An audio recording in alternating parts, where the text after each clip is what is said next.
جمعية ثقافية فنية تحت تسمية جمعية أبولون للفنون والثقافة، باش تنشط وترعى خاصة الأحداث الثقافية وتحاول تنظم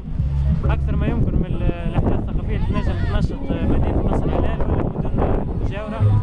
في ولاية بسير. هذا أول فنون عملته الجمعية، أول تظاهرة تحت عنوان تصور الشارع. اخترنا أن ناخذوا صور متاع سواء هواة سواء صور فوتوغرافية بالطبيعة متاع هواة ولا متاع محترفين، ونعرضوها في الشارع للعباد ونناقشوا الأعمال هذية، باش نعملوا زاد ورشات زاتوليه متاع